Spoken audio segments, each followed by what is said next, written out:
Hey everybody, welcome back to the channel. So, got a nice day, a little humid, but figured I would get out here on the back porch and do a review of a bottle that I recently picked up. So today what we're going to be talking about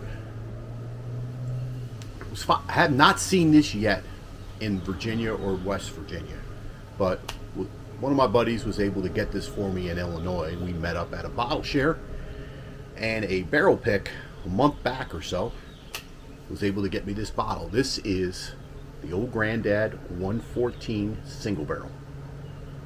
We're going to get into it.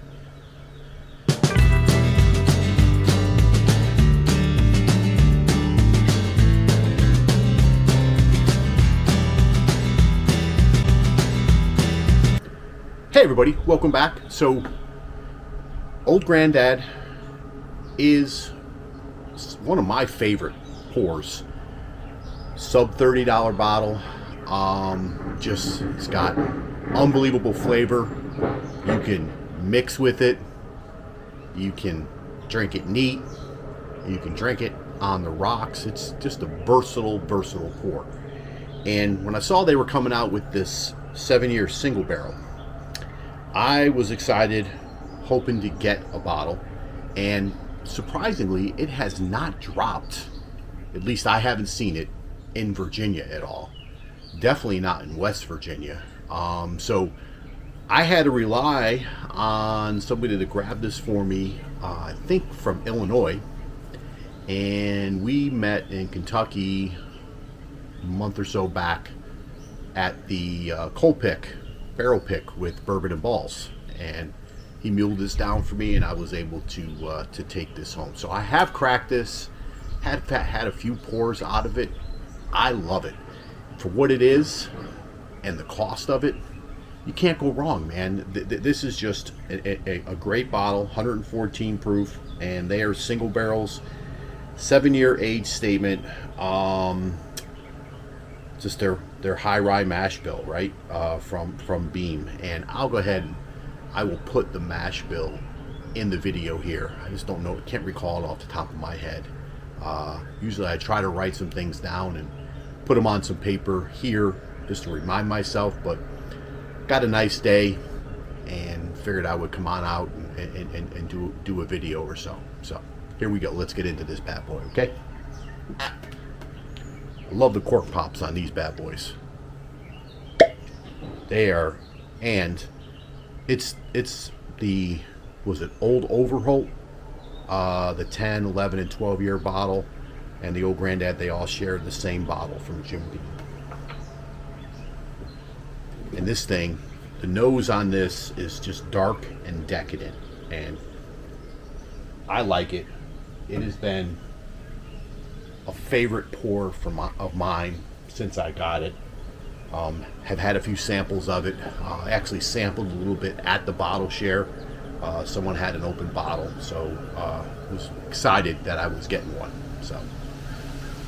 So on the palate, I haven't even drinking yet. Yeah. So you can just tell this is, and again, I just got these bottles out of the basement, so they are still cold, but it is a little warm and humid up here. And this has got some incredible viscosity.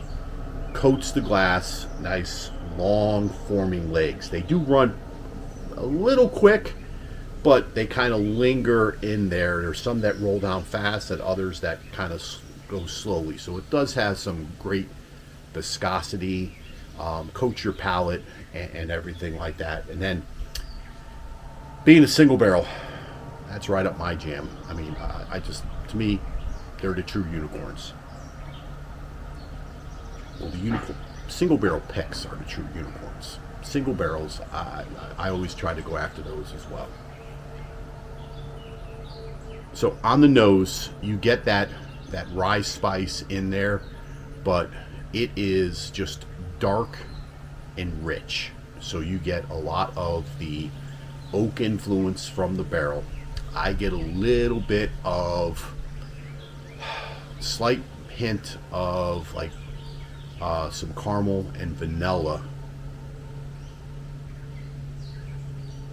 It's just rich and decadent. There's some baking spice that is in there, you know, probably from the rye and the corn mix in the mash bill. But this thing is just it's a great pour. If you're able to get one of these bottles, I definitely think it's going to be in one of my top non-single barrels, kind of non-allocated bottles for this year. Will be on the list somewhere, just not sure where. So, cheers, everybody.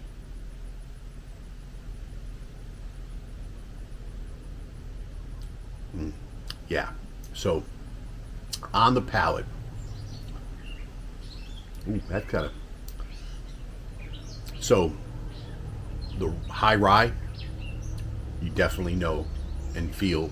It's not necessarily the 114 proof, but I think it's the combination of the proof and the rye. Basically, your entire palate kind of lights up. You get that peppery, tingling sensation, and then nice long hug. You can still feel it, nice and warm and everything like that, and just coats your palate. I get this real rich, like almost like a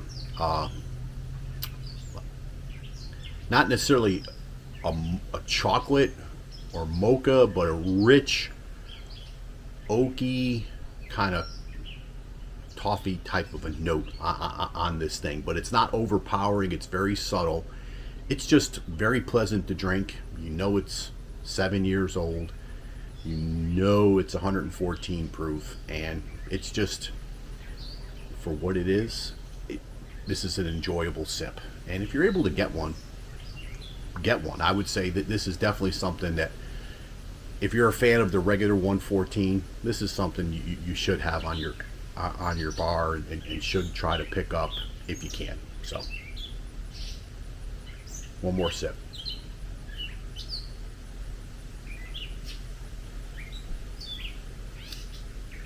Man, that's good. So, verdict here: the old granddad 114 single barrel. Yeah, it's a winner for me. I believe if you're in Kentucky, they are available at the distillery. Again, they have dropped in certain markets, just not here on the East Coast, at least not that I've seen. So, anyhow, appreciate you guys tuning in. We're making our way towards 500 subscribers, and information about the blending competition in the description of this video. If you feel like you can blend something to win, to check it out, check out the rules and the information, sign up and wow me with a blend, man. That's all I'm looking for. As I end always, this is the West Virginia Bourbon Guy, reminding you that pours are always best when they are shared with friends. Cheers, everybody.